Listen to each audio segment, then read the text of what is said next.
Ladies and gentlemen, welcome out to another very exciting episode of Conjectural Technologies, a venture industries podcast. As always, I'm one of your co-hosts, the inimitable Brock Savage. We are joined, as always, by my longtime companda, the cuddly, the adorable, the terrifying Baron Beast Lamode. And once again, we are joined, as always, by our co-host and resident denizen of dinner theater, the Vaudevillain. We have a very special episode for you this week as we are interviewing a man whose name would most likely get Brock Sampson in trouble. His name is either John Roscetti or John Roscetti, depending on whether or not Brock is saying it. And he is a storyboard artist in New York's animation industry, best known for his credits on Adult Swim's The Venture Brothers, Stephen Colbert's Our Cartoon President, and Nickelodeon's Blaze and the Monster Machines, which is one of the things we're going to be spending a ton of time on today because our listeners love Blaze and the Monster Machines. And of course, Marvel Ultimate Comics Absolute Carnage. I'm sorry? I was going to say, yeah, like STEM-based cartoons are really like the core of our audience. Like I break out the ruler and the protractor while I'm watching Blaze. Suffice it to say, I have children, so I am way too into that show than I should be. And you won't know all the catchphrases then. Right. As I understand, let's Blaze! There it is. As I understand, you are a graduate of the School of Visual Visual Arts Cartooning Program, and you have a background in comic books, sequential storytelling, and self-publishing. And you're currently preparing your own co-creator-owned series, Coil, a Gene Punk story, with writer Joshua V. Scher, as well as developing your own creation, The Fool. Now, you have a tremendous resume. You have worked on quite a bit over the years. When did you get started in the animation industry? Yeah, so first of all, thanks for having me. It's great to be here. And as far as getting started, my first job was on The Venture Brothers for season 1. And I had never done storyboards before that. I had worked solely in comic books, doing as a cartooning major at School of Visual Arts. And,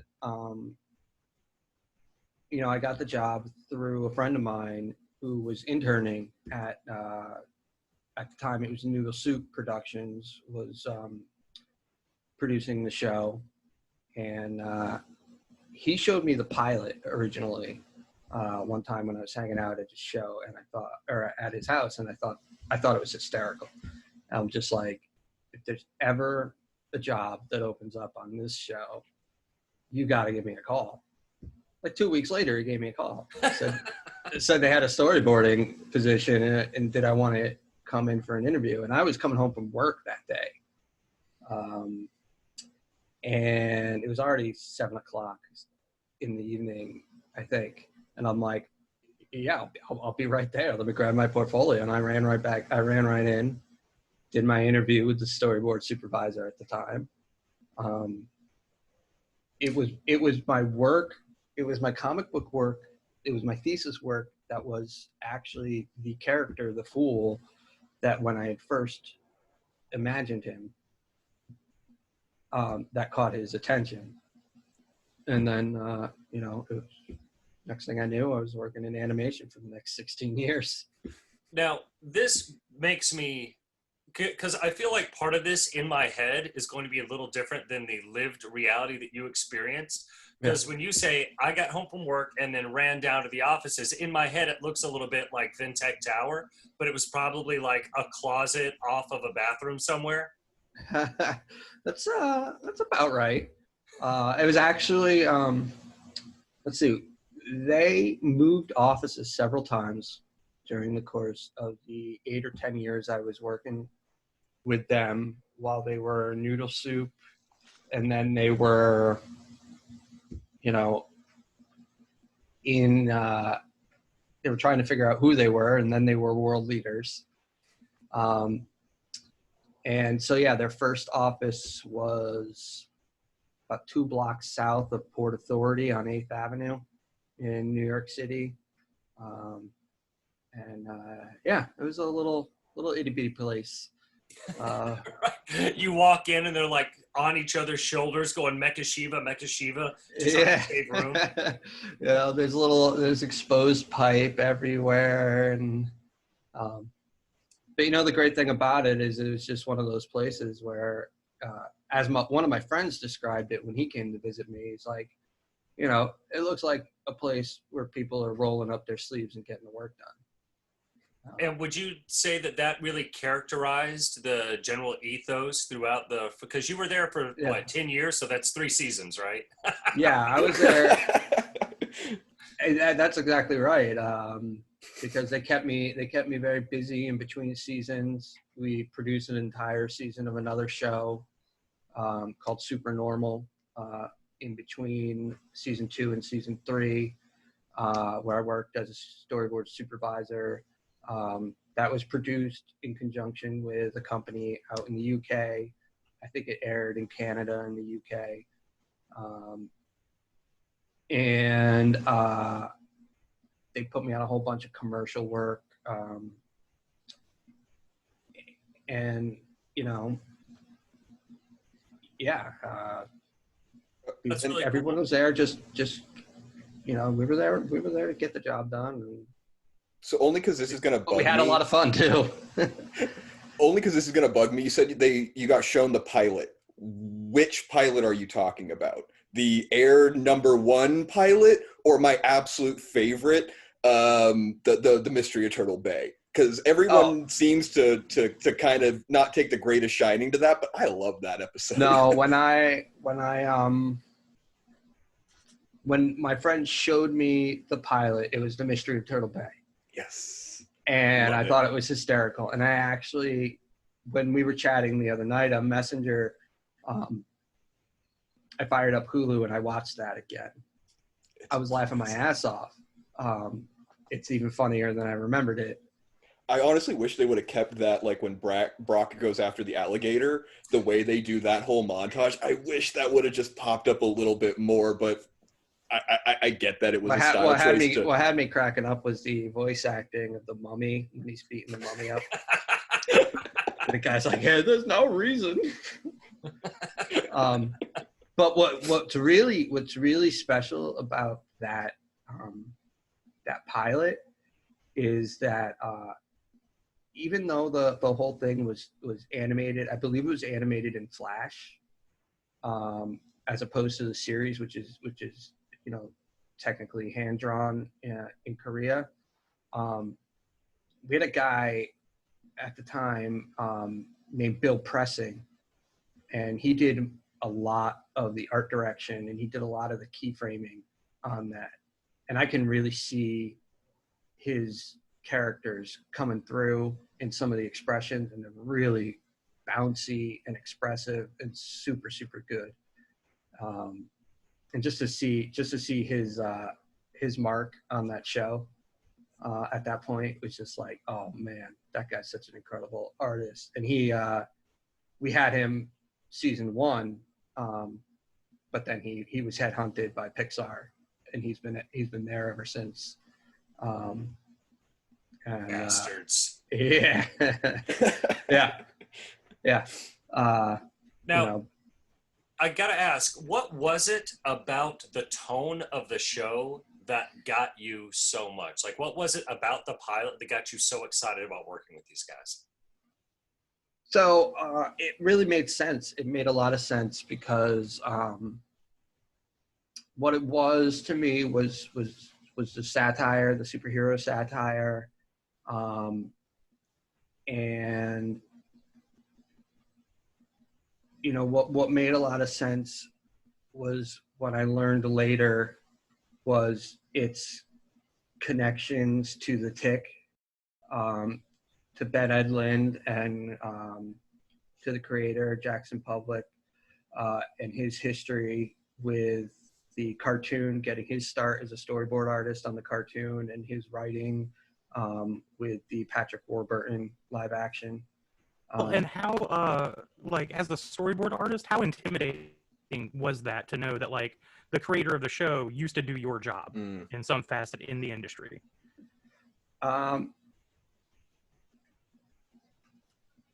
I wouldn't say it was intimidating, because, it just shows me that like there's that ladder for everybody. There's that natural progression that everybody starts where I was starting, and that I was working for a guy who obviously has been through the pipeline for a long time and knew how the job was done.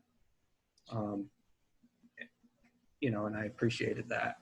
That brings me to my next question, which is, what is the job and how is it done? Like, can you explain exactly what a storyboard is for those of our audience who might not know, and what a storyboard artist is actually contributing to the finished product that they see on their television screens? Yeah, in a lot of ways, a storyboard artist is, especially in animation, is almost a director, cinematographer, costume designer, background designer, actors. It just does like everything. So what you're really saying is that storyboard artists are the real heroes here? It's one of the hardest jobs you can possibly get in animation.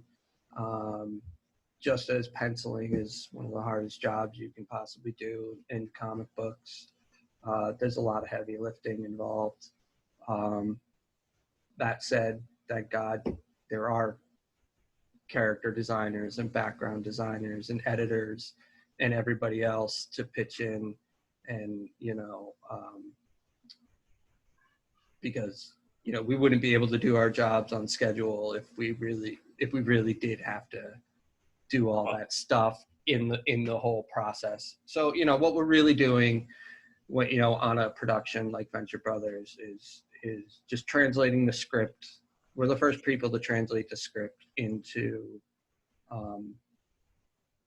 the visual shots, and determining what the pace of the story is going to be, what the shots are going to look like, and what the overall tone of the show is going to be. So if there's a sequence and you want it to open up and resemble, a moody Indiana Jones-esque, cave invasion With Magnum PI tagging along. And it's the storyboarder's job to kind of know what that visual language entails, what kind of shots are entailed, and make sure that those are used to communicate that idea and get that across, and make it moody, make it interesting.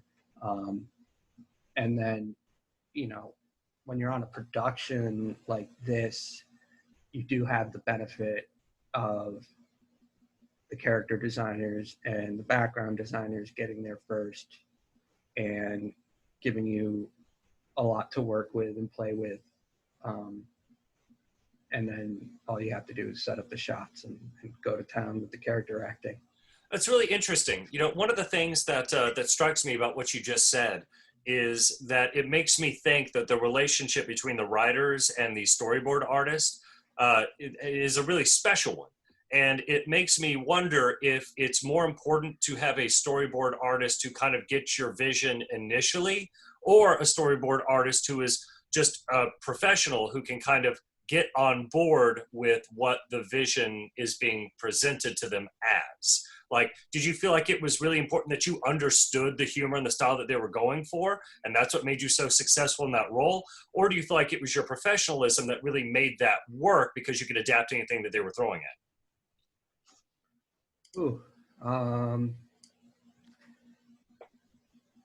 For myself,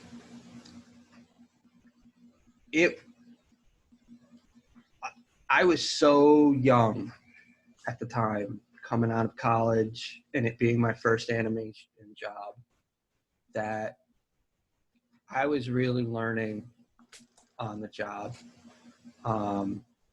And everything they threw at me was a challenge. Everything was new.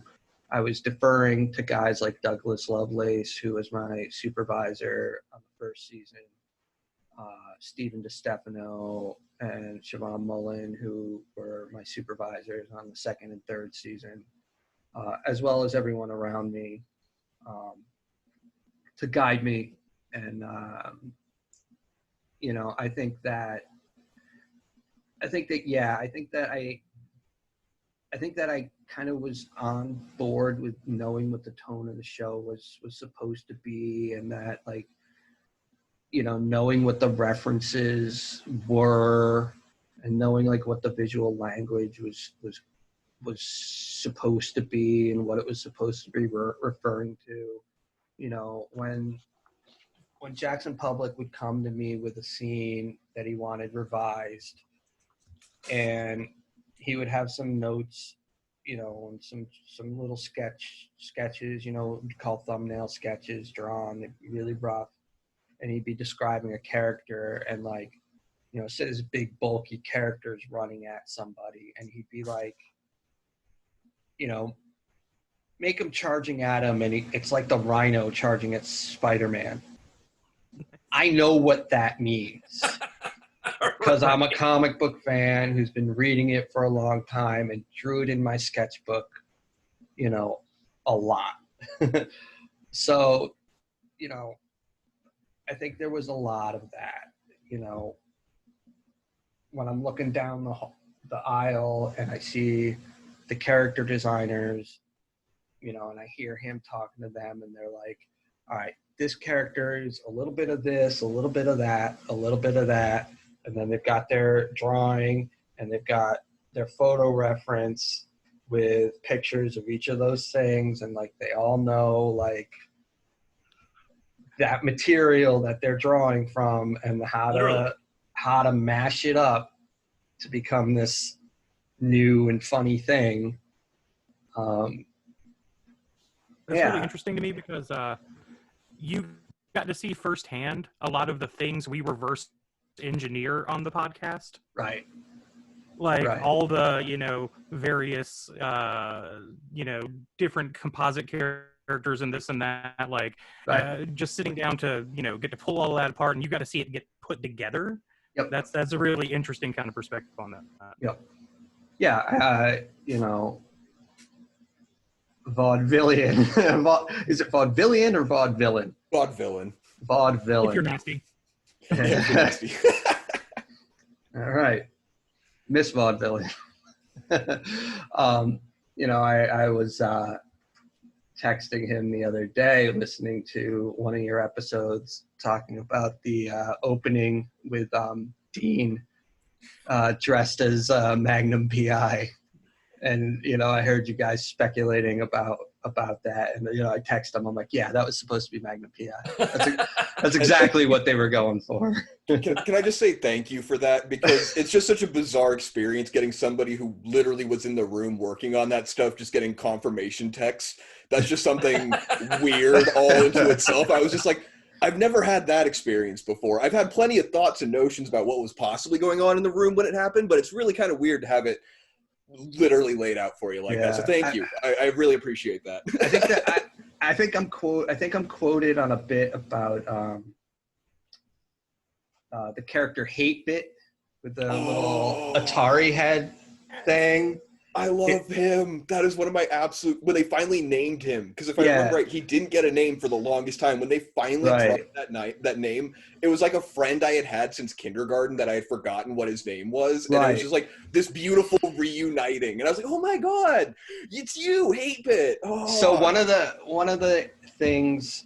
requirements when we design a character and it goes off to the rest of the team, it goes in the Bible for the episode, it goes off to the team, it goes off to Korea, the character has to have a name of some kind.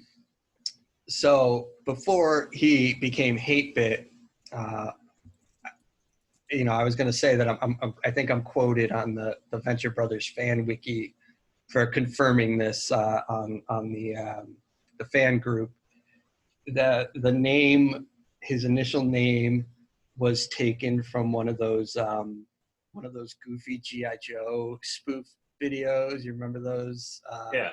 And it was I'm a computer.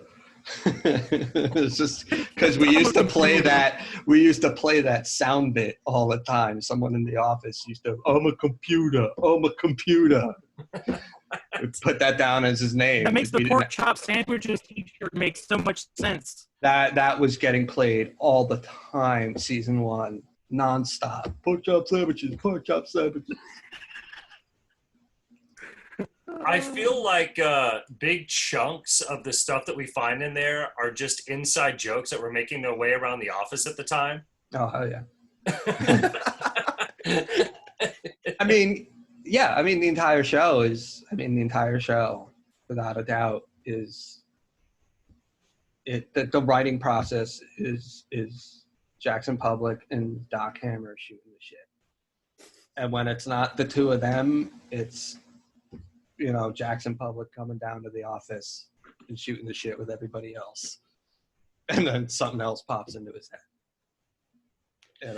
And then he goes home, doesn't sleep, and actually bangs out the script, comes back, and then does his revision notes, and comes back the next morning smelling like cigarettes and coffee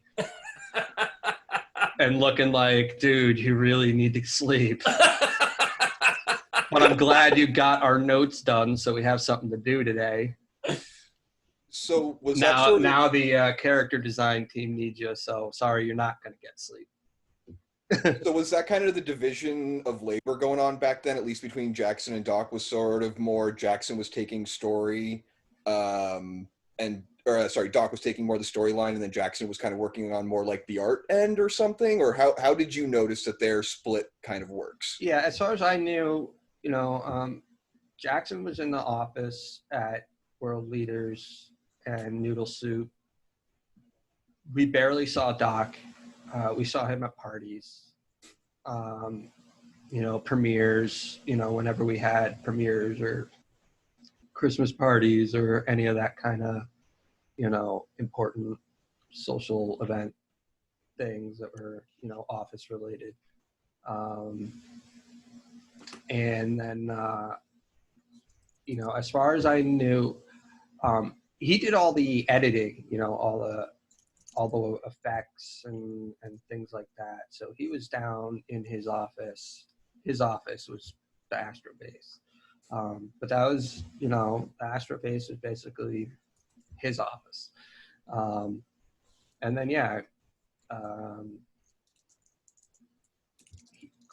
Chris was with us, giving us notes, doing the art direction,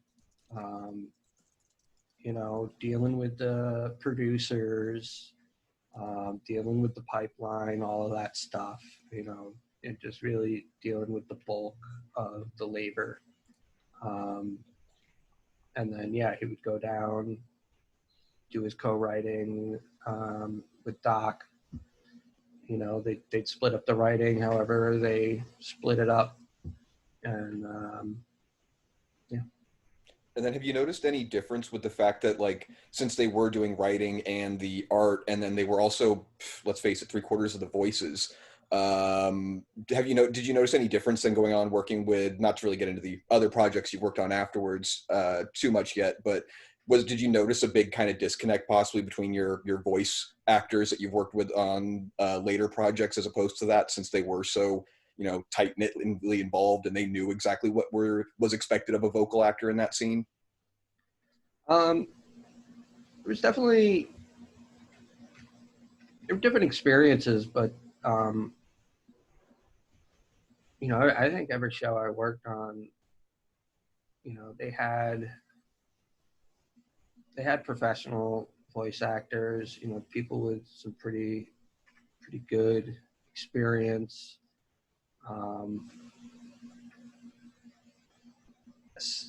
As all I really cared about for the most part is that we had a voice track of some kind to work with, because when you don't, and you gotta and sometimes we didn't just because timing worked out, it just, a lot of times it just ends up, it just means you're going to have to do the work again because you just didn't get it right, because you can't predict the way the person's going to deliver the line. Even if you really think from reading the script that you nailed it, you get the line back and you're like, ah, shit, that's way different, way funnier, or, unpredictable or whatever, and I just have to do it again.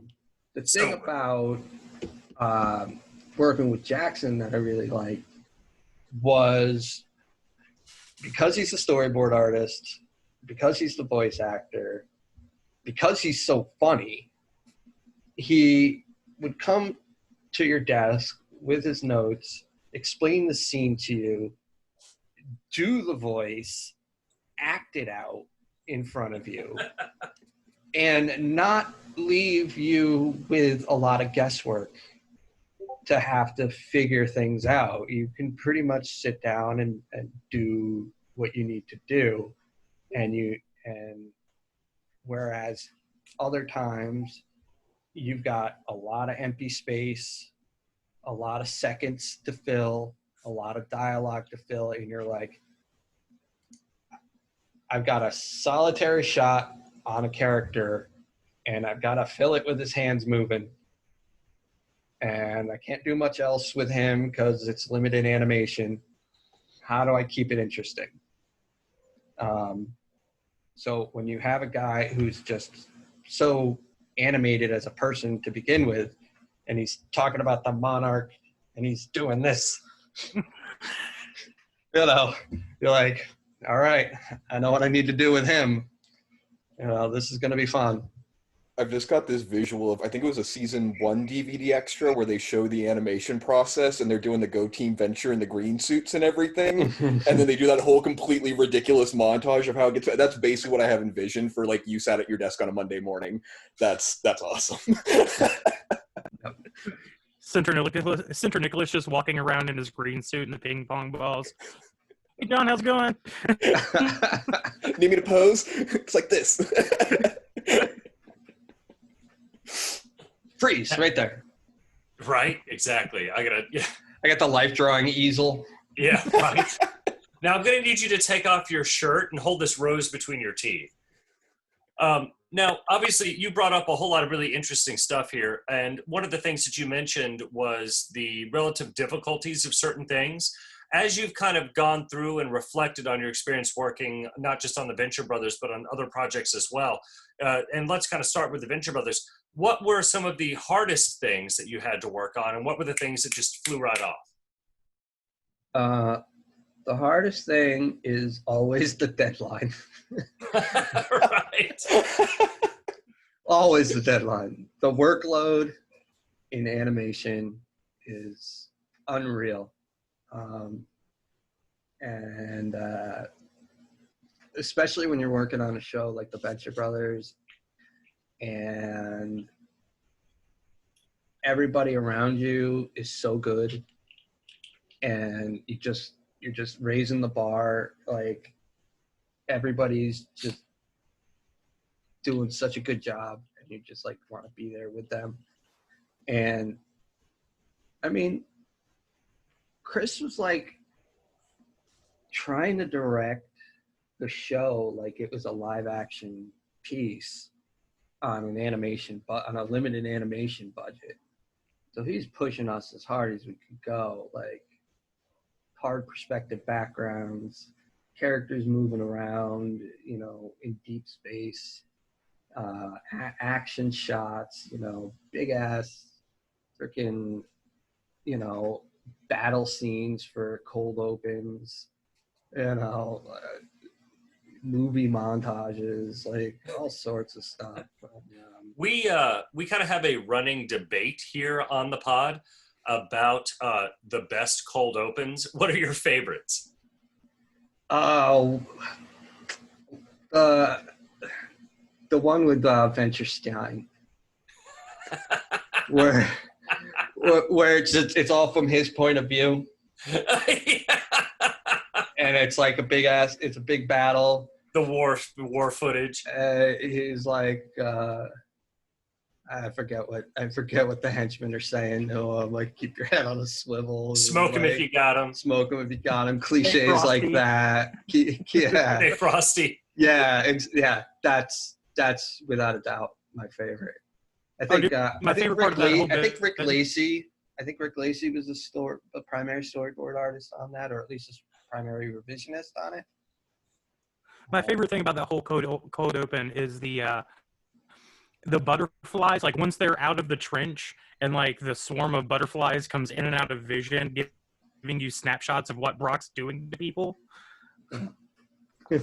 Yeah, the lawnmower. The lawnmower is my favorite. Yeah, I mean, just to kill 2 questions right there. I mean, that's my favorite episode in general. Really? To have worked on, in part because it's Ben Edlund's script. I think Venturstein is hilarious. The Scooby Gang is hysterical. You also get the big reveal. I mean, it's a pivotal moment in Venture Brothers history. And yeah, you know, the thing about Ben Edlund and the Tick that I didn't get to mention before was that, you know, when I was young, my father used to bring home comics for me and my brother from the comic shop near where he worked. And, you know, we had a list of stuff that we wanted, and then he would randomly grab things that he thought were interesting. And he came home with the Tick one day. And we used to sit in the kitchen and read it out loud with each other. And think it was hysterical. Like, this was like back when the Tick was still a black and white comic. Yeah. They even had it, you know, colorized, and you know, issue like 11 or 12, which was like the last issue, hadn't even like come out yet. Yeah. And they were still teasing the animated show like in the advertising. So, you know, the Venture Brothers in general for me was just like, holy crap, it's my first animated job and it's my dream job. I peaked early, guys. One of my I caught the Tick comic pretty early too. A moment that gets me and summarizes the Tick in my own head, not to anybody else, is there's the scene where the Tick and Clark Oppenheimer are fighting, and the Tick breaks his glasses, and Jimmy shows up, and he's like, "Clark, is everything okay?" And he turns around and goes, "Everything's fine, Everything's fine, Jimmy." Like, oh my God, yes.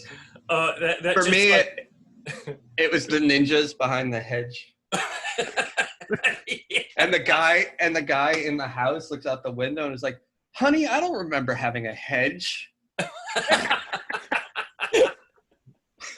You fucking serious? Oh now, my God. as somebody who is actually in a really unique position to, you know, this is another topic that we've addressed before, which is the debt in some regards, or the way that was paved by the Tick for the Venture Brothers. And it's not just, you know, Jackson working with Ben Edlund, but there are tonal similarities and the way the world is treated. I think you kind of mentioned earlier, like a superhero satire, a parody. And, you know, I wonder if you could offer some insights into that might help elucidate this further to our listeners who aren't familiar with it. No. No. Stay in the dark. You're staying in the dark, guys. If you don't get it by now, I can't help you. Let me enunciate. There's 3 TV shows and comic books. Go. Let me enunciate that better. You know,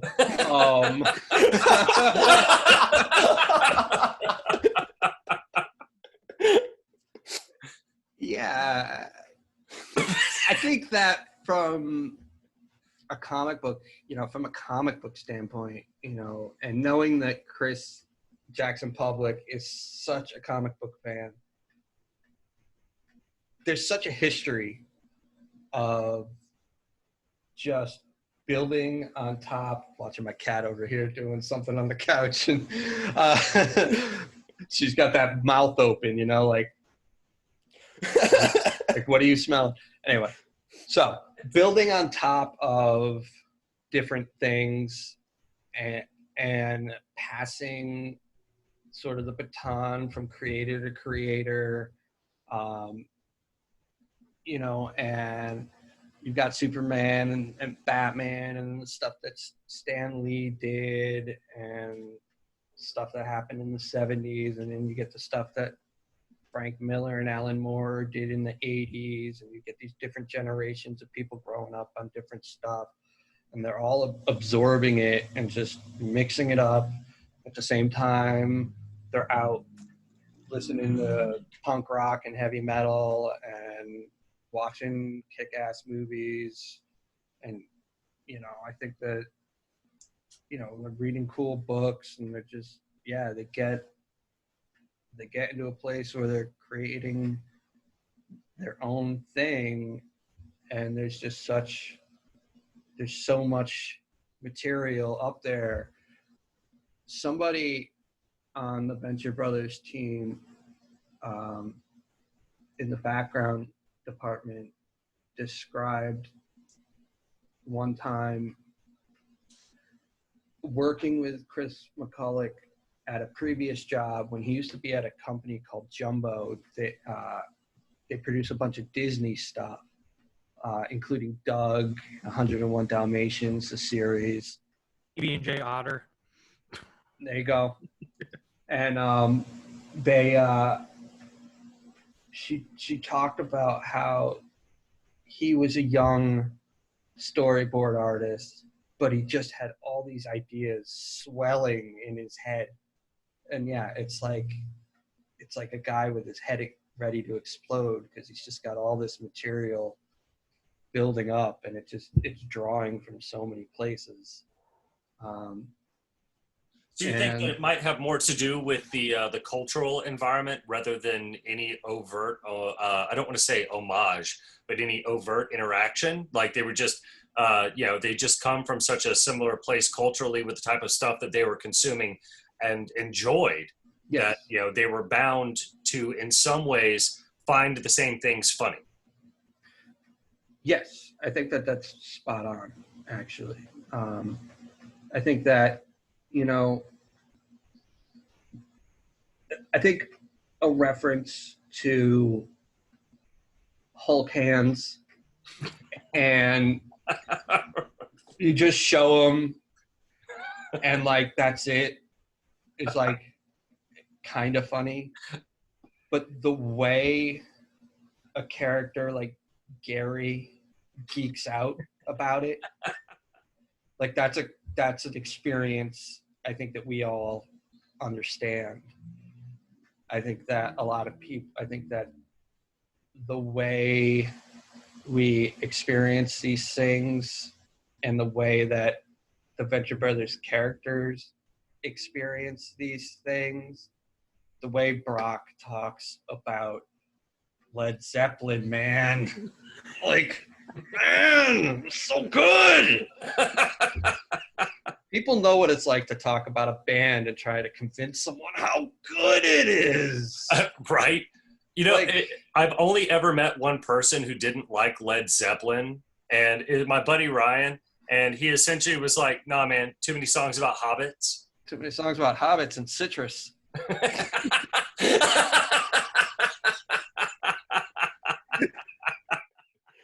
They're worried about scurvy, like. Right. Somebody grab a pirate captain. We got a solution here. I mean, who do you think was hooking John Bonham up with the trank? Right. Where do you think they got the shark? I love the pirate captain when they just cut to him and he's like, Jesus Jones. Well, that's a good band. Keeps the pirate vernacular in everything he says. It doesn't matter. Yeah, well, he banishes everybody to John Paul Jones's locker. And to me, like, that's the magic of Venture Brothers. So, being, you know, like a little bit on the younger end, I mean, I say like younger, I'm definitely not spring chicken anymore. But I remember catching the first run when I was like 17. And then like the Pirate Captain episode comes on and he's like, Jesus Jones. And this was before smartphones. So I'm like, stop what I'm doing, go to the computer, look up Wikipedia, find out that Jesus Jones had that song from car commercials that I knew. Like Venture Brothers helps put together like the random dots in the universe for me. And that actually brings up a question that I've got for you, which is, what is your favorite, most overlooked detail? Like, is there a particular thing that you were like, dude, this is the most brilliant thing we've ever done in this show and nobody's going to notice it? Or something that just does not get the love and attention it deserves? Like Tom Selleck's mustache. Right. Let me think about that and get back to you in like 20 minutes. No worries, no hurries. Oh God. You know, I don't, out the top of my head, I'm not sure, but let me spin it to you this way, because you might give you time to think. Is there anything, like, I've heard the guys complain on commentary tracks that they hated getting "Ignore Me" yelled at them. Is there anything that you think was a little overdone, where you're just like, that didn't, I mean, it's funny, but come on, guys, that's what you're clinging to? I could totally understand that. You know, I don't know.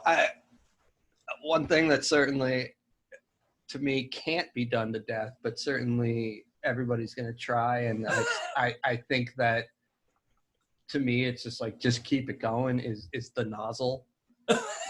Because it's just so inexplicably weird that just, you know, hits me. One scene I loved drawing. I loved this character, Dr. Dugong and his adorable cuttlefish.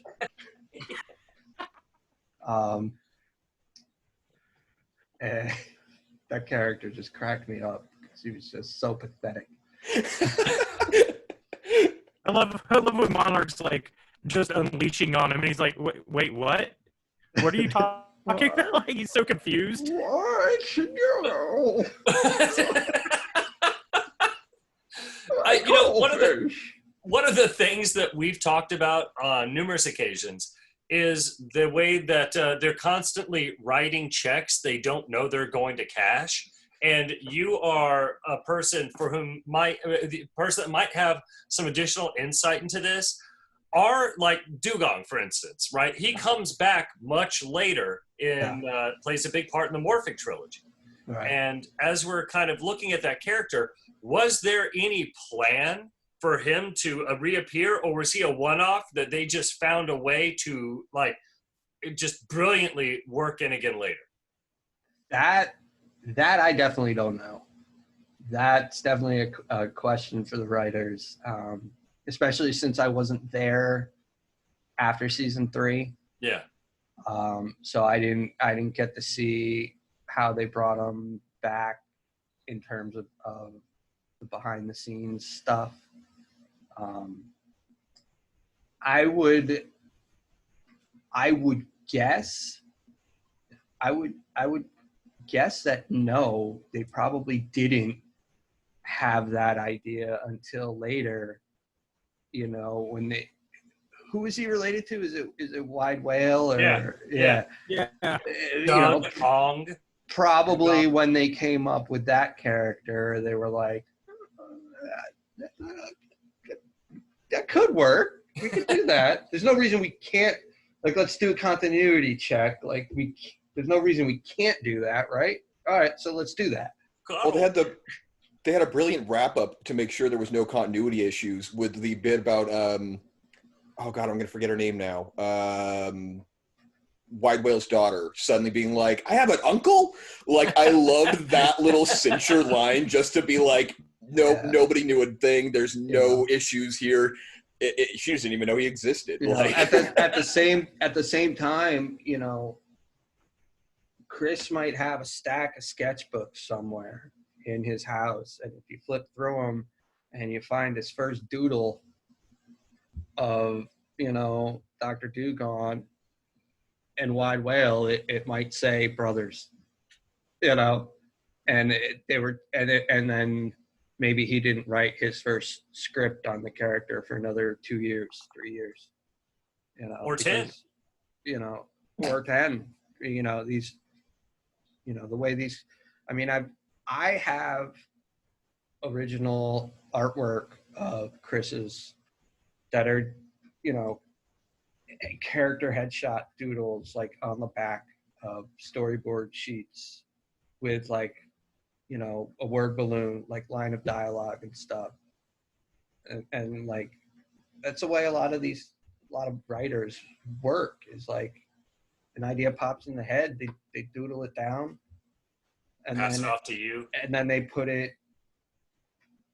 He doesn't even know where it went. Like it's a scrap piece of trash to him, but he the act of writing it down is also him mentally filing it away for when he needs it later.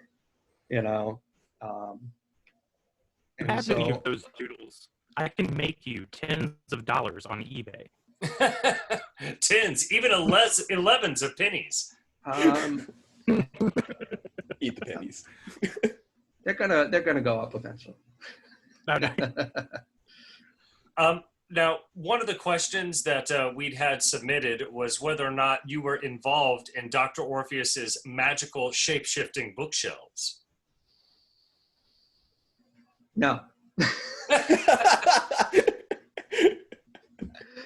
But I did draw his debut. Really? There we go. That was the main thing we had from it's our main artist here on staff, Randall. He's we're both massive Dr. O fans. There's been a couple things where we've gotten to start kind of working with Dr. O. So just any insight or anything on the creation process, we'd just love to find out about any of that background on him. The first scene where he steps up to the doorstep and he rings the bell and the door opens and it pans up at him and he's standing there like this. That's my drawing. Kind of going for a Magneto shot there with the kind of the gray hair and the big cape. And the original art for that, I sold at a convention to the guy sitting next to me, who was the writer at Marvel named Fred Van Lente. He writes for Marvel. What's that? I'm actually reading Action Philosophers right now.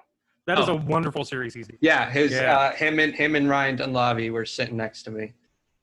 That's really cool. And I sold it to him as a gift for his wife, Crystal Skillman. She's a playwright, because she loved the show and she loved Dr. Orpheus. So they have the original art for that shot. That's really cool. Yeah. When it comes to, I guess, the Dr. Orpheus character and kind of how he moves, obviously as a storyboard artist, your job is to take all these different ideas and somehow make them work. What was it that really stuck out for you about how that character was supposed to be translated? The voice. Steven's voice is just enormous. He's a little guy too, I think. I mean, talk about melodrama. Okay, and I did a little bit of digging on him. It's clearly not due to his talent levels or anything like that, because he's absolutely amazing. But his IMDb, if I remember right, wasn't exactly huge. Do you know, did he just come in to do Dr. O because they knew him or something? Like, what? I didn't really do too deep of a dive, because it just didn't seem like he had the kind of IMDb page that would have reflected, the quality of a Dr. O voice. I don't know that story. Okay. Yeah. In my mind, I was going to say, as has been well, in demonstrated my by mind, his initial something like hiring. the way. What's that? Well, in my mind, it's like one of those Patrick Stewart stories, like somewhere like Jackson Public or Doc Hammer were walking by like, a really nice restaurant, and then they heard like this concierge with an amazing voice, like, "No, I would love to recommend a Bordeaux." And they're like, "That's Dr. Bro right there." It's also very possible that any of these people came in as a result of having worked with Mike St. Nicholas, who owns a recording studio and does a lot of recording with voice actors. So he works with a lot of people. He does a lot, he does a lot of recording and producing and stuff. So, I'm sure he's got a lot of those connections as well. I was almost thinking I was going to have to try and find like whatever like the stage version of IMDb is to see if he's just been like massively on, because he has that kind of a voice where I'm just like, he's got that, he's been on a stage at some point. But that is a very good theory. That is a very good theory, especially in New York. Yeah, definitely. Yeah. I have to ask about the Brace Yourself cup. Brace yourself. Brace yourself! Is that what your cup said? Oh, yeah. That's Marvin the Martian. Okay. Brace yourself for immediate disintegration. Because we use that phrase a little differently. Oh, okay. Yeah. All I saw was brace yourself. I was like, no way. Yeah. Yeah, it's one of those tune tumblers. Absolutely. Yeah. We got the Looney Tune, what was it, Burger King back in the day? Yeah. Oh yeah. The collection glasses. Who had the Smurfs? My wife had a ton of those from Burger King, and she was saving them all, and then her father's house burned down this past winter. I think she lost them all. Yeah, it's a real shame, amongst other things. Luckily, no one was home when her dad does a lot of antiquing and travels. So, yeah, she had a ton of those. It was like antiquing. That just makes this, like, the house burning down even more, like, tragic. Oh, there was stuff. There was stuff.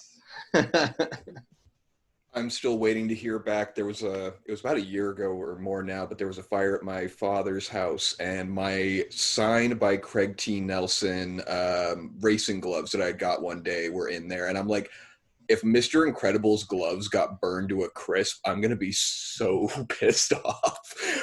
And then he's coach on top of that. I mean, come on. But he was a nice guy. Another one I would have wished to have met a little bit later in life to chat with a bit. But I basically got the gloves out of sympathy that I was a 5-year-old child trying to get his autograph in a sea of 30-year-old men pushing me out of the way.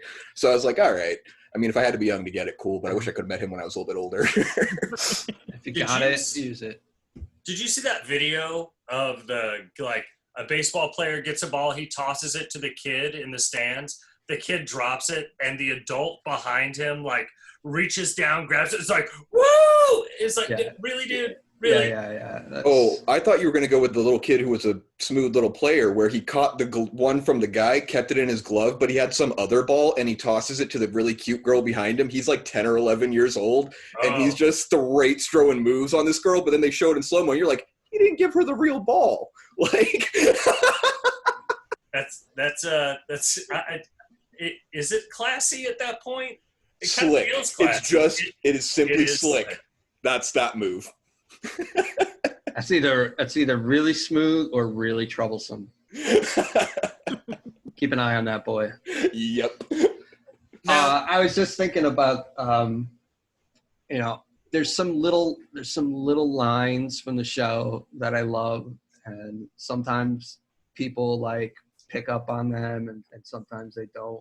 One of my favorites is Hatred with Princess Tiny Feet when he's like obsessing over her little corn niblets. Corn niblets. Dude, Brandon Small, like, for that whole, like, 15 seconds of voice work, just crushed it. I love it. That, when you're talking about, like, the stuff that, like, people kind of miss, or, like little voice work like that, I love.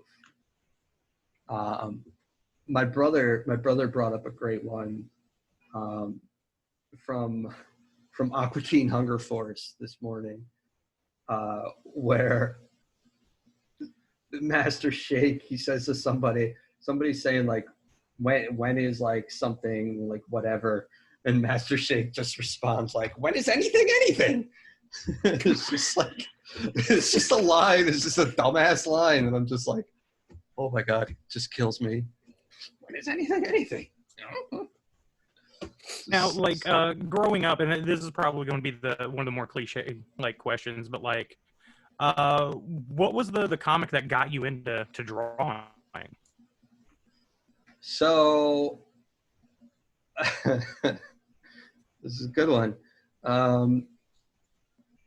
Probably the one that I remember the most as far as, like, drawing, there were two. One was Teenage Mutant Ninja Turtles. You know, really just trying to figure out, like, how to draw those turtles' heads and the mask and the nose and stuff. But then the one that really kicked it off was Rob Liefeld's X-Force #1. Seeing Cable on the cover of X-Force #1 and just all the aggression of that comic book, all the style, it was just, you know, catapulted me and probably a million other teenagers into the 90s and said, like, okay, comic book art looks different now. Yeah, pouches. This is cool. This is exciting. Pouches, smoke, guns that look like vacuum cleaners. Yeah. You know. I mean, especially for technology fetishists, like, the comics in the 90s were a big time. Yeah. You know, and then I'm discovering Todd McFarlane and Jim Lee and Will Spertasio, and then forget about it. Like, I'm copying everything I can get my grubby little hands on, and then I learn anatomy and starting to have some second thoughts about Rob Liefeld.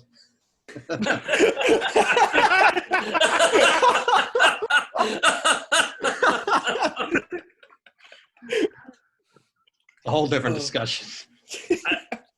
I mean, I'm prepared to have that discussion, but I don't think this is I don't know if you've caught some of the episodes where Beast has made his opinions very clear. Beast is at a junior arching level for Rob Liefeld's Twitter. Oh man. Yeah. You know, I've gone through a couple phases, but I have a lot of respect for Rob at this point, in terms of what he did do to get me and other people interested in drawing comics, and what he did do to start Image Comics. And I respect the fact that he does follow the credo that I always like to tell independent comic creators, which is to, you know, create the kind of comics you want to read. And he at least does that, and it does seem to work for him and his fan base. Well, and he's one of the most successful comic book artists around, period. And you know, there's something to that. You know, I have, you know, my opinions kind of go in waves. There are times where I've interacted with him online, and I'm just like, all right, this is really cool. He's a cool guy. He's responding to his fans. He's awesome. And then I turn around and inexplicably realize that he's blocked me You know, and I'm trying to get him to block me, and he just won't. I think what I did on Facebook is I just tagged him too many times. I don't think I said anything bad or anything. I think I just, you know, I posted in his group and things, and I think maybe it just set off too many notifications. That's, I you know, I don't know what I did, but you know. Well, so surprise, we actually have Rob Liefeld joining the conversation right now. Uncle Rob. Like, hang on. And he's going to tell you exactly listen. what you did. Don't pretend like you don't know. Like, hang on. I've got a list I've been preparing. I'll be right back. I've been waiting for this. On September 17th at 9:47 p.m., you sent. Wow. Is it true that on the occasion of December 21st, 2009, you put ketchup on a steak? That was my twin brother. Right? My evil twin. Some would even call it a doppelganger or life model decoy. And that steak was well done. You animal. Monster. Right. Now, obviously, there are a variety of different experiences that kind of different changes that kind of play out between the initial concepts. And you referred to it a couple times, like the revisions and stuff. Yeah. What are some of the things that started off completely different than what we ended up getting? Like, were there certain things that you worked on that ended up being completely scrapped and we got something like wildly different on the back end?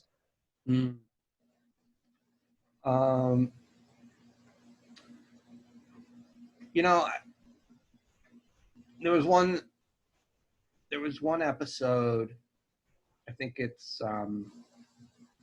was Guess Who's Coming to State Dinner. The one with Lincoln, Ghost Lincoln. Yeah. That episode was a nightmare to work on because Really? It was supposed to be another Ben Edlund script. But it only ended up being his concept, and he didn't get time to do the script. So it ended up just getting getting a late draft from the writing team. It got bumped on the schedule, like knocked back like 2 episodes. It ended up getting a lot of late script revisions after we did our storyboards. So it was just a monster of an episode to work on because it just. So did you do storyboard on that episode in particular? You know, it was in that season, I think, where, you know, when I was brought on board as a storyboard revisionist, which was a whole separate department. There was an initial storyboard person. It would come in.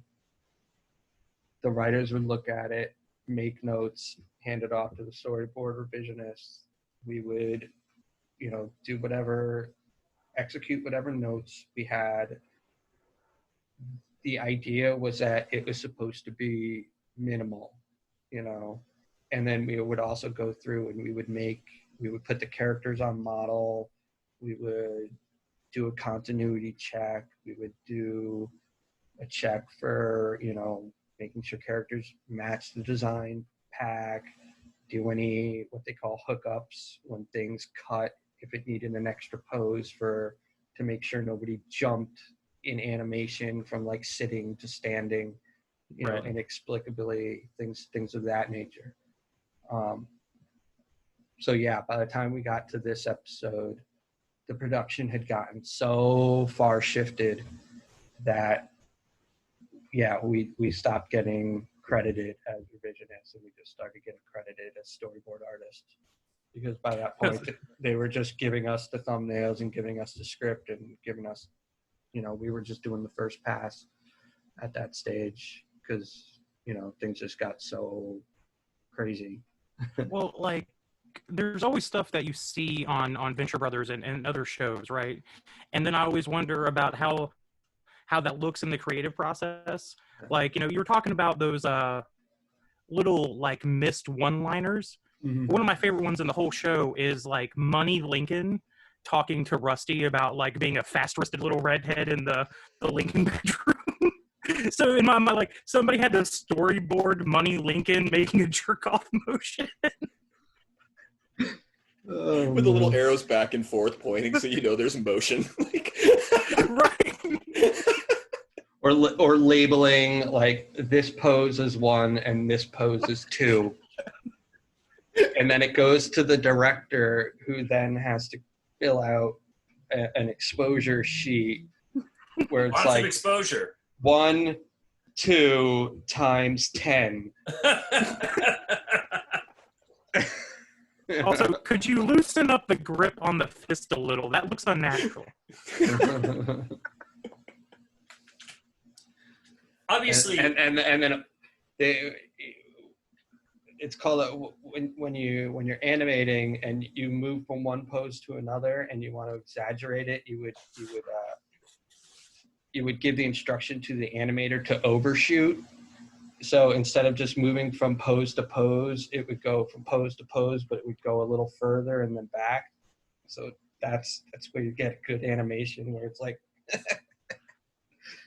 I hope that anybody listening to this on the podcast goes and checks out the video if we can make this available, because that right there may be, sir, some of your finest work. That's my legacy. Just need to pop him in that green suit with the little balls, and he's good to go for the animation process. Like, really, like, just getting it. Like, own it. Let me just apologize to my wife right now. And actually, as I understand, now, how long have you and your wife been together? We've been together for 13, 14 years now. And have you guys been married that long, or We've just been married for 2 years? Hey, congratulations, man. Thanks. So Thanks. By this point, she's already bought in. Like, she's invested. Yeah. She signed the thing at this point. Yeah, she is contractually obligated to like you. So I don't think you're in trouble. Yeah. I make sure she remembers that. and vice versa, by the way.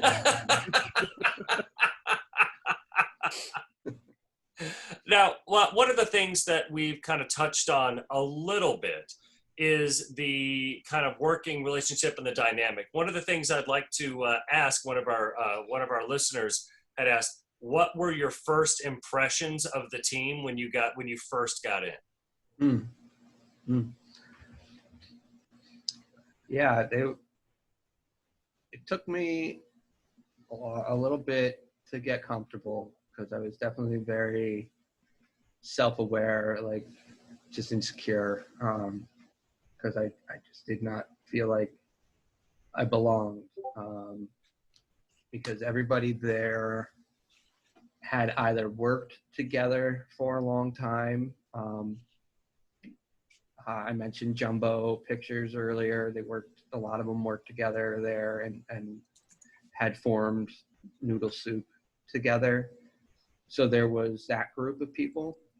And then the other group of people were all former SBA students that were coming specifically out of the animation department. So then they also knew each other very well. So I knew a few of them, but for the most part, it was really getting to know a lot of new people for me. Luckily, they were very nice people. And it didn't take very long to be welcomed in, yeah, they were good. They were happy to kind of give me some guidance, especially Douglas Lovelace, who really took me under his wing as far as kind of mentoring me for that first season. And he saw, I think he saw a lot of potential in my work as well, which was, just really, really kind of him. Chris intimidated the hell out of me. He just, someone that talented and that cool and, all that stuff. I also the other thing that I thought was super cool about him is the music in the show. Steroid Maximus, or, Fetus, and his record was put out by Ipecac Records, which is the record label of Mike Patton from Faith No More, which is my favorite vocalist of all time. The widest range of any vocalist, as I understand. Yeah. I was actually just listening to Peeping Tom while I was cleaning house earlier. Nice. That's one of my favorite concept albums. Nice. Yeah, no, it's just Mike Patton's incredibly talented. Yeah. So, that that degree of separation just intimidated the hell out of me, because I was just he knows really cool people, and he's worked in Hollywood, and he's, I'm not that cool. How am I going to talk to him? It made me nervous. Then come to find out, clearly you were that cool. That's why you got, you stayed on for 3 seasons. I guess so. I guess I did something right. One of the lessons I try and teach my my kids is the closed mouth don't get fed. Never be afraid to ask, because the answer just might be yes. Right. Yeah, I with that in mind, and speaking of other dream gigs and dream jobs that I've had the opportunity to participate in. One of my other favorite bands is Coheed and Cambria. From Raleigh. Right. Yeah. And they have a comic book based on their concept albums. Mm-hmm. And the singer lived in Park Slope, where I lived for a while, and I passed by him on the street, so had to say hello eventually. And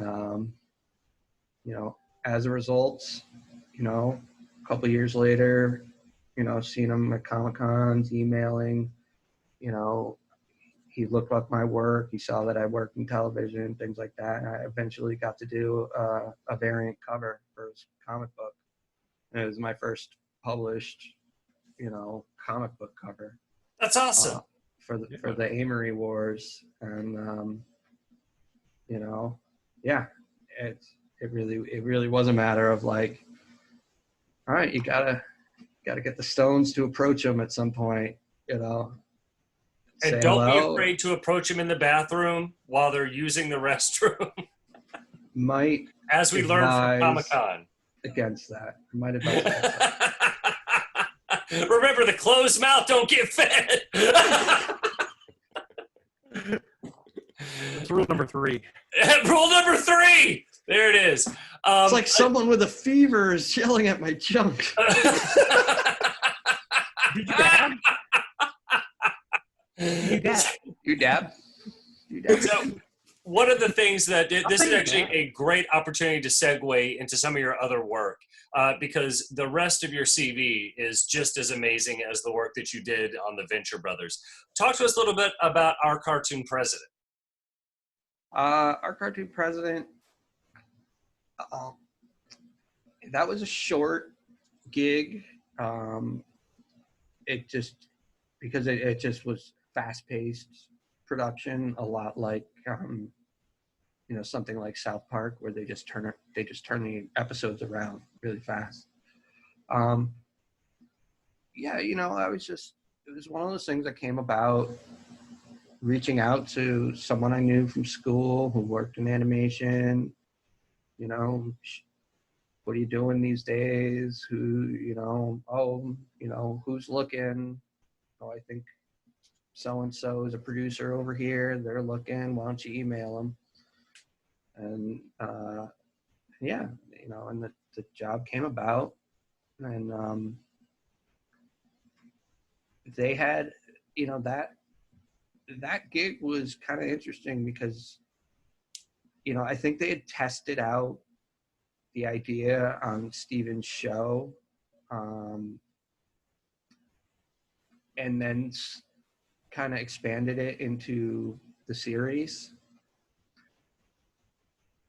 And essentially the entire production, the studio, CBS late night cartoons, was basically a pop-up production studio that they just made in the Ed Sullivan Theater building on like the 11th floor or something. Just In an office behind the bathroom. Well, yeah. In a way, isn't everything behind the bathroom on the floor? Isn't everything next It's to the around the bathroom. It's bathroom adjacent. Yeah. Isn't everything next to the airport, like, emotionally speaking? When you're new on a production and you come into the office, like, one of your first questions, where's the kitchen and where's the bathroom? So you mentioned it being like, you mentioned it being like a pop-up, kind of production company. Yeah. Is this the same production company that's giving us Below Decks? I don't know. Okay. I'm not familiar with that one. I believe they are. You will be. You will be. I believe they're doing that like that Toon News thing that's going around. Some of the directors that are involved with that. Dude, the one that they did on with the Lincoln Project was amazing. Did you catch that? No, that was called Who's Coming to State Dinner. We already talked about it. We established that was a pain in the ass. He doesn't want to talk about it anymore. I think that one has one of my other favorite lines, which is like, doesn't anybody here care about perimeters? Is that the Lincoln Project? Is the team going around collecting money to make a Lincoln? That's the Lincoln Project. Yeah. Everybody you thought was actually a deep political operative was in fact just an animator looking for work. What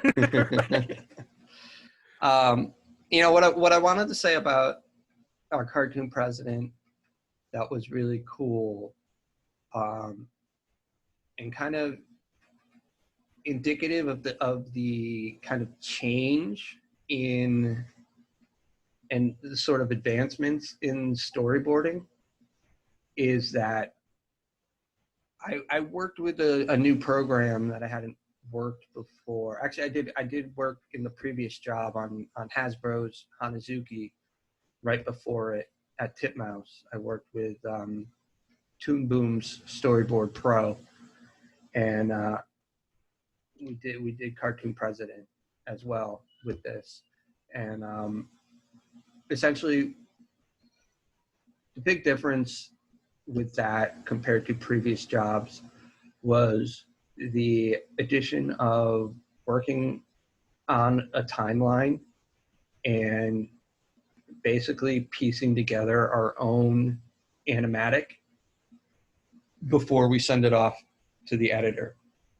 So we're actually starting to work with the timing instead of just drawing the pictures on their own and then passing them off to somebody else to kind of put them against the voice tracks. We're actually starting to do a loose version where we're putting in the timing and putting them against the voice tracks.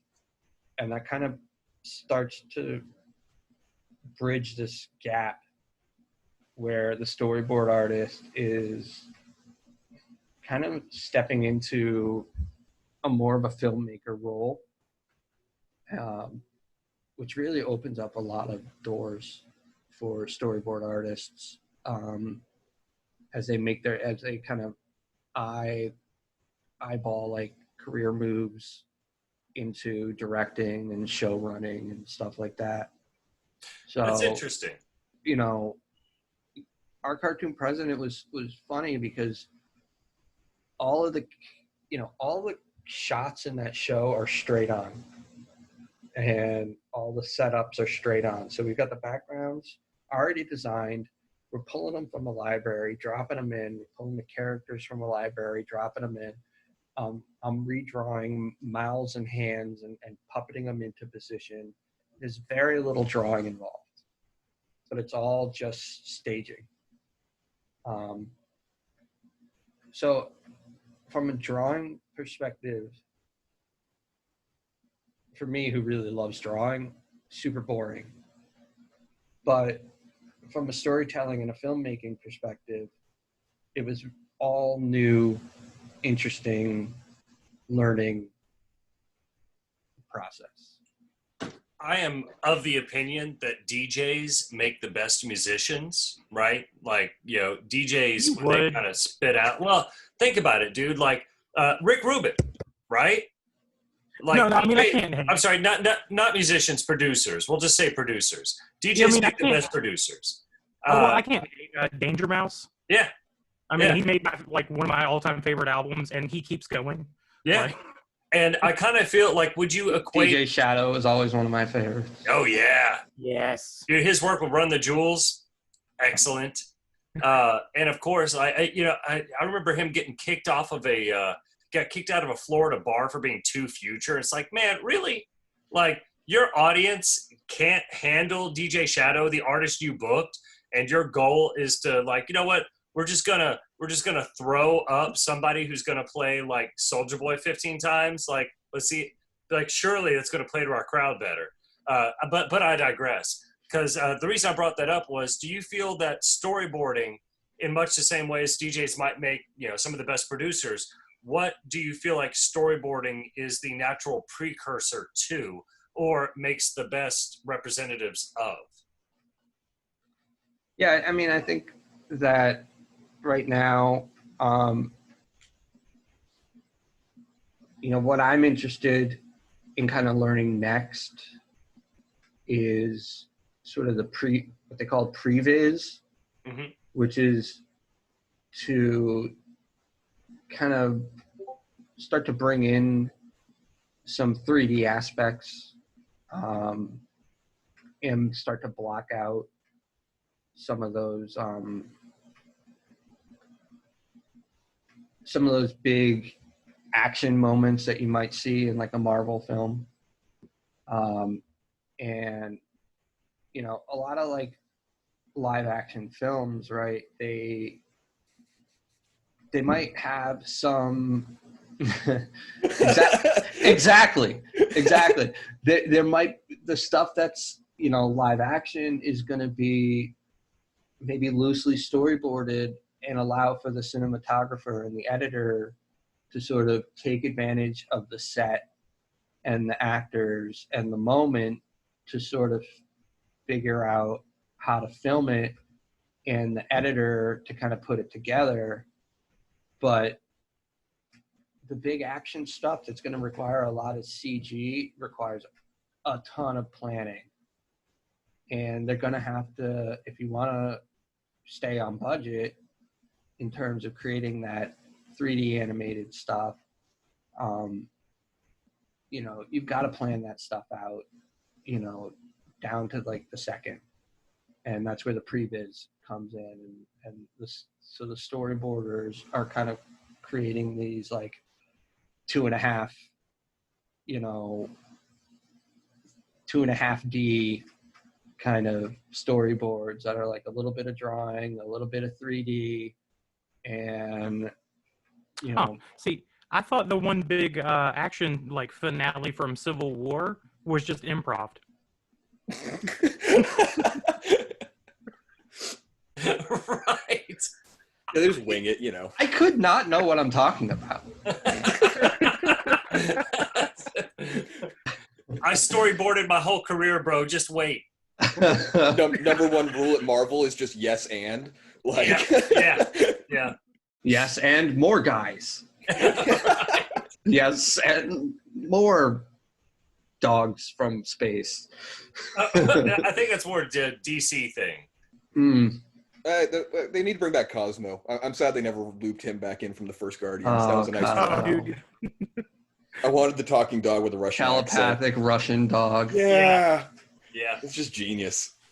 I have a quick question here, and this is really more of a, you know, for some of our fans who do have different ideas. When it comes to the hardest person you've had to work with, was it Darrington or Zeg? Darrington or Zeg? Is Blaze as much of a prima donna as he seems like he would be? I think Zeg was pretty easy to work with because he's pretty simple-minded. Darrington, you know, just he can just go off and do his own thing, you know. was God, AJ? you can never rope him in, you know. You're trying to do something, and the next thing you know, he's doing flips. There you go. Dude, he's the Lionel Richie of Blaze and the Monster Machines. Like, he's gonna go off solo. Yeah, exactly. This is not your show. This is not the Darrington show. This is the Blaze show. Get yourself together, buddy. One of the awesome things I actually discovered in prepping for this was Sunday pants. Oh my God. So talk about Sunday Pants. Yeah, please. Like, okay, I only watched the first episode, but yeah, same. And I'm mad I didn't have more time to watch more of them because, oh my God. Yeah, no, this is about to be like my new underground binge. Like, I caught the first like two little like animated, you know, like, because it's an anthology series. I caught the first two little shorts and like I about died. And the little interstitials of like the rockabilly band singing about the theme. People getting pelted with golf balls in the middle of a driving range. You're like, what? Yeah, singing about like dangerous situations while there's a guy cutting grass behind him. Like, oh well, wait till you get to the guy standing on a ledge and the angel and devil pop up on his shoulders. You will die when that comes up. Oh my God. I legitimately forgot about Sunday Pants for quite some time. We never knew it existed. Don't feel bad. For quite some time until maybe a year ago or so, where we had to move. Me and my wife, we moved from Park Slope to Bensonhurst recently, and you know, that's the time where you start going through all your stuff and figuring out what do you got to throw out. So I'm going through all my artwork. I'm like, what, you know, how can I downsize some of this stuff, and just going through and finding things, and finding those designs for what the hell were the characters' names? It's right there at the tip of my tongue. please tell me you're talking about the two dogs. No, it was the two boys based on the Golden Books. One was the good boy and one was the bad boy. Like, because I'm surprised they got away with the dog gag. Like the dog's last name, it was a pair of Russian dogs, and the last name was Pistov. And I'm like, Cartoon Network at 9:30 in 2005. I hear you getting a little ballsy. Yeah, it was like one of those, like, you know, be the good boy and wash your hands with soap. Don't be the bad boy and, like, you know, try to, like, wash your hands with mud. But it was like something with a D, like, it's right there at the tip of my tongue. You know, they got these dumbass comb overs. Very kind of dorky Venture Brothers, like Precursors. like what they're rooted in terms of like that nerdiness. You know, like that old school kind of doofus and gallant, something like that. Sounds like a little riff on Davy and Goliath. I mean, it was a riff on something like a little Golden Books thing. I mean, from what I saw, I was genuinely surprised. Were you surprised that that made it onto Cartoon Network and not Adult Swim? Because after just the one little taste I got, I was like, I didn't realize. I thought it was an Adult Swim thing. It had Cartoon Network down at the bottom on the little logo that I saw for it.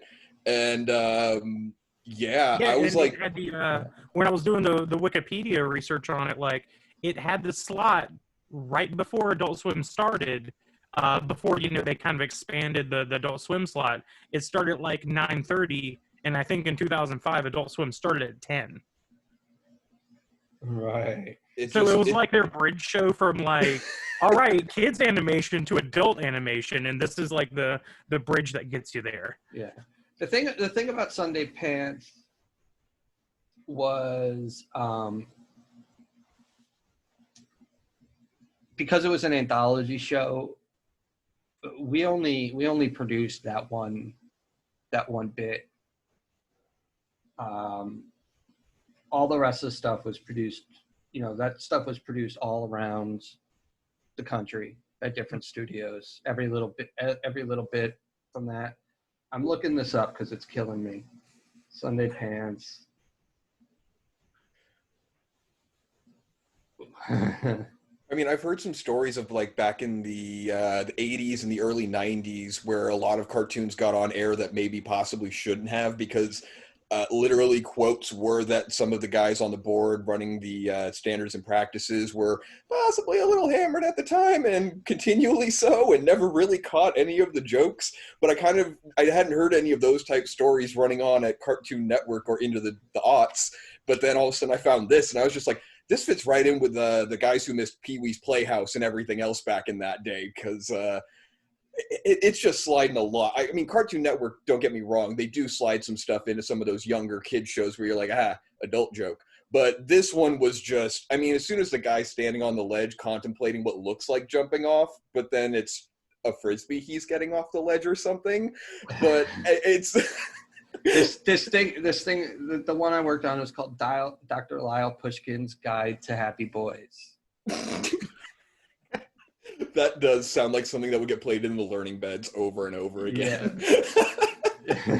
Yeah. It sounds like the beginning of like the children's version of The Shining. Like by the end of it, it's like, you know, all work and no play, all work and no play. I'm a good boy. I'm a good boy. I'm a good boy. Oh my goodness. So those really were genuinely different shorts produced all around? Yeah, they were all different. Because I was thinking that would be such an undertaking for one animation studio because it really did seem to jump from one complete style to a totally different one on a dime.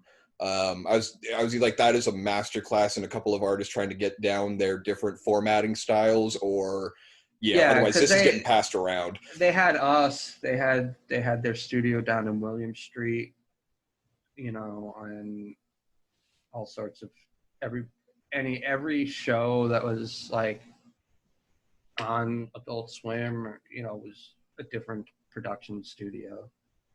So well, I'd have to look it up, but you might have I mean, at least in some way or part another, worked on the show that I want to say has H. John Benjamin doing the most different voice I've ever heard him do from his standard. I was just listening through it, and all of a sudden I'm like, wait a minute. That sounds like a Bob Burger voice that he does that doesn't sound like him, and he even amped it up a little bit more because he's not very well known for vocal range per se in his things. It's just such an absolutely amazing voice. You don't say no to it. But yeah, I caught one in there. The master. Like, yep. Oh God, the master. But yeah, I caught one in there, and I was all like, that kind of sounds like the Jimmy Boy next door in Bob's Burger, but even amped up a little bit more. Yeah, they tossed him around to some places. That character cracks me up for sure. Some wild stuff. Now, I was wondering if you could kind of talk to us a little bit about The Fool. You mentioned earlier that this is part of your thesis project, and can you kind of give us a brief rundown about where this started, how it came about, and where you're taking it? Yeah, sure. It was initially just part of my portfolio class. Had to come up with something interesting, and it started as a three-page storyline, and I designed this character just to get this little concept across, this little silent story. And the idea for it, I want to say that the impetus for it came from an Incubus song where there was a line about like going through the back door, and people standing in line, and I can Led Zeppelin had a similar song. In through the outdoor. And then so I just conceptualized this idea of these characters standing in a line, this endless line, and one of them just decides to just get out and go around the building and like go through the back door, and then like everyone else who's standing in line like looks around and was like, oh, that was actually kind of a good idea, and like go to follow him. And like that was it. It was just like this short little piece that was just going to be left alone. And it represented like the first time I made like a big leap in like style, like my inking style, my drawing style, my storytelling style. It was very influenced by the Akira comic book, which I just read at the time, which had that sensibility of being like a storyboard on paper in comic book, and just a lot of moment to moment stuff, a lot of quiet stuff that got really drawn out, and I was really into that. It was all the textural inking, and so I remember when I first put it on the wall in the class, and someone saw it, and they're like, "Who did this?" And I'm like, "That's me." And they're like, "It's you? It doesn't look like you." "Yeah, that's me." And I'm like, "Yeah, I'm trying something new." So, it just got a lot of positive feedback, and just led to a lot of brainstorming on my part. Before I knew it, me and my brother were sitting around a couple nights, drawing in our sketchbooks, coming up with ideas.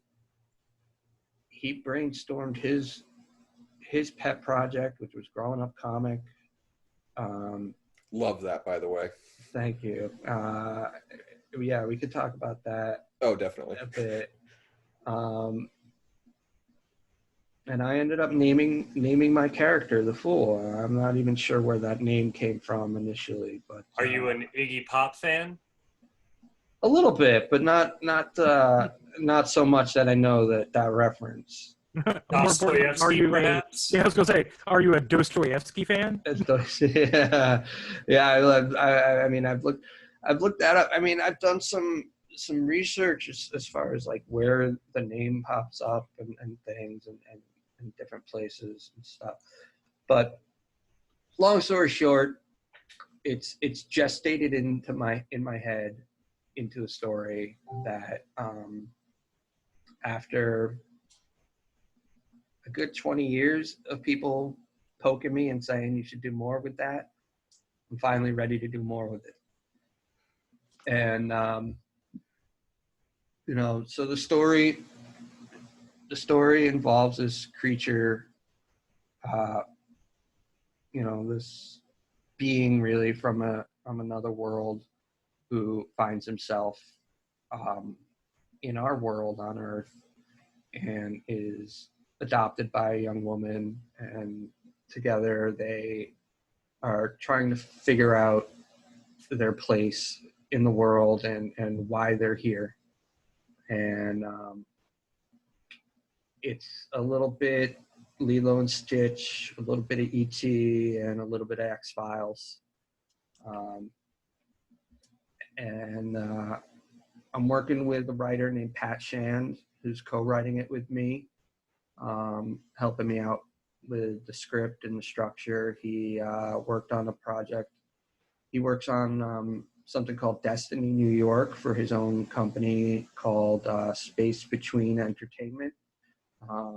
He just finished up, I think, the 4th successful Kickstarter for the 4th volume of Destiny New York. He's written for Zenoscope, a book called Robin Hood, amongst much more for them. He's worked with Avatar on a book called Crossed Plus 100. Black Mask Studios on a book called Breathless. A whole bunch of other stuff. Young up and comer, very prolific. So we're putting together the pitch for that and the first issue right now. I'm very excited about it because, like I said, people have been poking me for a long time to do 20 something years. with this idea. That's a heck of a poke. That's a heck of a poke. You're damn right. So, I spent a long time working on that other project, Coil. Yeah. That's also, gonna be that's gonna be a big thing when I get back to that. I put that aside for a little bit. It's really hard to work on comic books when you're also full-time animation and Is that the one you had sent me a couple pictures of a couple months back, I believe? Probably. It was absolutely gorgeous, whatever. It was very like in the woods, elven stuff. Fucking gorgeous, man. Yeah. Coil is like, we call it gene punk. Yeah, I was going to ask what that was. That's a word the writer Joshua Scher had coined. It's like genetic manipulation and genetic engineering. Biopunk is also another word that's maybe more commonly used. It was kind of like Thundercats meets Avatar meets William Gibson. I'll take that. I'll take that and I'll run with it. Well, and that's one of my favorite genre things recently is quote unquote the punk genres. Yeah. And it makes me go through and kind of reimagine things is Flintstone stone punk? Stone punk? Could be. That could be. One of my favorite comic books of all time is Joe Kelly and Chris Bachalo's book Steampunk, which was for Cliffhanger at Image. It's a steampunk, steam powered Victorian age, and their tagline for it was 100 years in the future, 200 years in the past. That's great. It's the same thing, why not? Like Flintstones, future in the Stone Age. Yeah, most people why wouldn't they have record players? Yeah, people don't realize the play Flintstones by was actually Pterodactyl. 100 years in the future. That like weirdly reminds me of we do a news show, and one of the ones I had covered a couple episodes back on that was a steam powered jumping robot that they're sending to moons on other planets. And I was like, okay, yeah, no, this probably would have ended up in that book then, because it's just such a bizarrely old concept, but literally they're chucking it into outer space. Yeah, it's like steampunk robot, go. Yeah. Well, let's be honest. If we're being real honest with ourselves, all nuclear power is steampunk. I'm sorry, nuclear. He's been hitting that joke since the Bush administration. It still works. The horse is still alive, man. The horse is still alive. Keep eating it. Now, just a quick question here. Since you're talking about how the closed mouth doesn't get fed, what is your goal for The Fool? What would you love to see happen out of this? What is the best of all possible worlds? Well, best of all possible worlds. You know what I would love is if to be modest about it, and this is not modest at all. I would love if I could achieve something like Jeff Smith did with Bone, with his comic book, and just have a self-published comic book that tells a complete story that I have complete control over from beginning to end, collected, in one volume or multiple color volumes, that's available in bookstores as an evergreen, book. That to me is just perfect. And I think attainable for, for a comic book creator and producer, I have to be honest with you. I'm huge into comic culture. I've never heard another creator just straight up like, I want what Jeff Smith has. Like, and why not? Because Bone is great. It's a remarkable title, and it's a lot of fun. And yeah, I mean, in terms of like the creative setup, like who wouldn't want that? Yeah, and then like the wild, then the wild dream is like Netflix options it for 6 seasons in a movie, animated show, toys, plushies, everybody and their mother talks about it at You'd be a fool to not fall for the fool. Hire this man. Oh, well, I mean, and you're doing a little bit of work over at Marvel, right? And not yet, but I hope to. Well, I was going to say, like, you could pitch them the crossover, like Fool meets Fool Killer. Ooh. Hey now. Or, hey, when they do... That doesn't sound like it's going to work out too well for my guy. When they do Civil War 3, we could have the Fool being essentially, the guy who pulls everything together. He could be the Infinity Gauntlets version, like how Adam Warlock was in the Infinity War. Like, Infinity Gauntlet, like the Fool could just kind of be that for the Marvel Universe. Like, hey guys, he's really important. Here's his first appearance. There are ways to make this happen. I've got the storylines and I've got the connections. I mean, outside of the Fool and the creator-owned stuff, I mean, I'd love to be able to do the Fool, even if a publisher doesn't pick it up, in this day and age, to just be able to kickstart something, produce that, and then move on to the next project and kickstart that. Hopefully that's Coil or something else, and just continue to do that. If I could do that, do commissions and make a living, I'm perfectly content. I'd love to be able to pick up some work for hire and do some big name comic books at some point. In terms of dream projects, in that space, the number one for me is the X-Men. That's the one that got me into comics. The Dark Phoenix saga being reprinted in X-Men Classics. Yes. Was Chris Claremont. Yeah, that's what pulled me in. That's what I picked up off the newsstands first. Chris Claremont, John Byrne, Wolverine alone versus the Hellfire Club. Dude, that's literally the first issue of X-Men that I bought. Yeah. And like that, like the image of Wolverine in the sewers. That's it. That's the one. Come on. I was sold. I saw that was my first comic of that. It had this beautiful Steve Lytle cover of Phoenix taking out the White Queen. Yeah. And she's got this, big Firebird and, White Queen's in her lingerie thing getting thrown back. Yeah. I enjoyed that cover.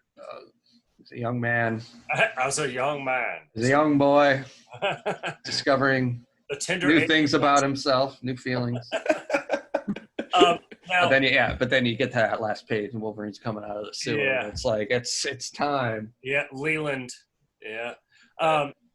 Now, obviously, those of our listeners who are just catching us on the podcast will not have the opportunity to see the vast array of work that you've got. Can you tell our listeners where to find your work? Yeah, you can find me on Instagram, johnroscetti.com, or it's John at John Roscetti. You can also find me at johnroscetti.com. I'm on Facebook, John Roscetti. That's Roscetti. And, if you're really interested in talking about the nuts and bolts of storytelling, I have a group on Facebook called Sequential Art Theory. Would love to have people jump in there and talk about storytelling, storyboarding, comic books, etc. And, for commissions and convention appearances, things of that nature, on Instagram, you can reach out to Magnus Arts Agency. It's with an underscore between each word. That's pretty much it. And one quick question. You reminded me of it mentioning your website. There's a storyboard that's got the pirates from Sargasso, I believe it is, in there. Yeah. Was it Jingle Pirate? Was that the guy's name on the... God. He had a name that never appeared in the show, and I just remember seeing that, and I was all like, and that was that right there, that made going through and scrolling through everything worth it, just to get the one little extra. Like, were there characters that just had names that never got like that one? I mean, that goes back to our conversation about I'm a computer. Oh, yeah. Yeah. So would he have been labeled like Jingle Pirate getting sent over to the animation studio? Quite possibly. Okay, I saw that little detail the first time you sent me the link. That's noted on my board. Is that? I mean, it's been so long. It was on the side. There is Jingle Pirate, and he's the one with like the bells on the shoes or the hat or something. Yeah. And I was just like, oh, that's awesome. Yeah, so that's got to be his. That's got to be his name on the design sheet, and he's probably like character like 608 or something. Is he the one pirate we're always talking about? I think so. Yeah, the one we can never because we do little like audio bits and stuff, and so we have like terrible pirate captain voices, but we want to do what we know now is Jingle Pirate, but nobody here can nail that voice, that like really nasally, like, New England, like, yeah. That's as close as you've gotten. Keep that. That was great. Yeah. Nice. He's really sticking it to you. He's being nice, but he's still really being mean and sticking it to you. Yeah, that guy. That scene was a bear to draw. I wish I drew that scene in season 3, because then I could have done it digital, and it would have been so much easier to do in layers on Photoshop. But instead, we did it season 1 on paper, and I had to draw all those characters on separate layers and cut them out and paste them down. And then Chris completely changed the sequence of events, and I had to redraw the whole thing and change the whole setup of the action, and took me an entire week to draw like those 2 pages of storyboards. Oh, does But, he, like, when he approaches you like that, is it like a Jonas Venture thing? Well, hey, champ, that's great, but I'm going to redo the whole thing. Real quick. a little bit. Real quick. I've got. Squadron of 5. Which, of course, means it is time for Squadron of 5. For the special edition today, we're going to be doing forming a rock band. We're going to have 6 total members, one of them obviously being John himself in the band. So getting right off the top here, who did you have down for your lead singer? Now, the thing about this one, it's hard to not want to go for the no-brainer and the easy answer, which is to just take Shallow Gravy on the road, and like just let Hank do his thing. I'll be the manager. Maybe bring Brock along with us, so we can have some muscle, and he can be the roadie. And probably what I'd really like to do is like use some machine learning and like have Helper like study Danny Carey from Tool, so that like he could be like half the time he could be like a Casio keyboard, and then go off on like these insane drum fills, and then come back to like a Casio beat. I think that would I be just pretty. imagine like Helper rolling out after being introduced to like Tool albums, and he's got like a gloss black finish. I mean, that'd be pretty dope, right? Right. Like Helper with a third eye. Oh yeah, like the little like I call it the Tool Paisley from from Lateralis. Yeah. Like on the edge of that. Yeah.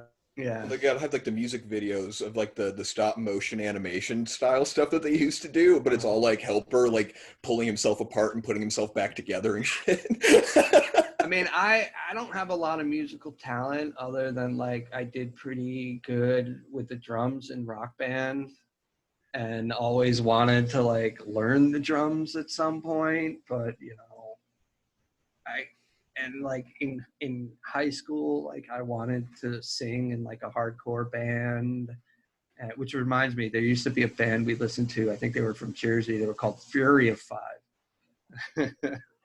And but I'd probably do nothing but like ruin my voice screaming like that. So I'll probably stick to being the manager or something, or the roadie. You could be I like. mean, I'd also love to explore Gary, and 21 and 24 as the Damned. I mean, come on. Okay, wait. This is kind of off topic, but you brought him up. What was your take on breaking up the pair of 21 and 24? Did you support that decision when it was getting kicked around there, or I mean, you were was that complicit. You were was there it for a that. known? How did that go down? Because that's probably one of the biggest things to happen on that show. Genuinely, period. Even all the way up to now, I'd say up to season 6 for sure. That was like one of the biggest moments I think in the entire show for the fans. I mean, I miss that Ray Romano voice. Right. But I do like where they brought Gary's character. I feel like that's like the redeeming factor for all of us missing him is, Yeah. But then we wouldn't have gotten to 2-21. That I mean, never would have happened without the unfortunate passing. Just the tattoo, Hench for Life alone Justifies the death of a cartoon character. priceless. To see the number of people walking around Comic-Con cosplaying with their shirts off and Hench for Life written across their guts. Yeah, no, see, here's the thing. I'm actually like planning very seriously to get that ink, because there's not a lot of outside until Fat Thor happened. There wasn't a lot of cosplay options for guys with my physique. Like there's Out of Shape Mr. Impossible. There's 21, 2-ton 21, and now Fat Thor. Like we're slowly getting options. These are a boon to fans everywhere. And really, it's a punishment because they will see me without my shirt off. Yeah. Like, I'm totally just going to be just an even sweatier version of Bert Kreischer in public. I mean, other musical group thoughts I had was, the Order of the Triad would make a pretty rad band, I think. What genre of music would they go after? I mean, some kind of horror punk or something, Or I like could totally seeing them open for Death.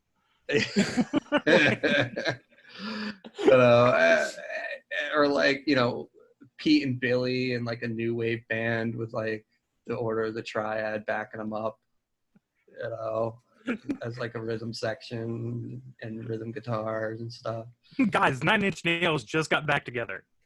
There you go. I mean, that'd be pretty rad too. That's actually not a bad 5 set right there. Billy and Pete up front, and then the full back set of a Triad right there. Right? Oh yeah, Right. Dude, yeah. I dig that. Well, then boom, there you go. And then you're the manager of that band, whatever you want to call that amalgamation. There you go. Yeah. Well, and I totally see this as being transformative to Billy. Like, this is where Billy, like, gets all the like, self-esteem and confidence, but then he totally becomes like a prima donna. Like, he becomes like a Trent Reznor. Like, I can't work with any of you. Where are my Skittles? I need all purple Skittles in order to go on live. People just start arching him by swapping out pennies into the Skittles bags. Like, I told you, I don't want to see one more damn penny in the studio. Oh, man. Well, ladies and gentlemen, it is with great pleasure that I thank you for joining us as we were joined by storyboard artist and Venture Bros alumni, John Roscetti, whose amazing work you will find the details of in this podcast. And of course, I believe we can get that up on Twitter and our social media stuff as well. So make sure everybody gets the opportunity to check out your work. John, from all of us, thank you so much for taking the time to chat with us today. I have absolutely enjoyed this. And I speak for everybody when I say how truly wonderful it has been to spend this time with you. Thank you so very kindly. Well, thank you guys. It was a pleasure. Well, ladies and gentlemen, this has been another spectacular episode of Conjectural Technologies, a Venture Industries podcast. I've been your host, Professor Brock Savage, joined as always by Baron Beast Lamode, my longtime companion, and our favorite denizen of dinner theater, the vaudevillain. Our special guest this week was storyboardist John Roscetti. Thanks so much. We'll see you again real soon. I'm going to have to get myself one of these nicknames. I believe in you. We'll come up with something. John Roscetti. John Roscetti. That's like everyone I hated in grade school.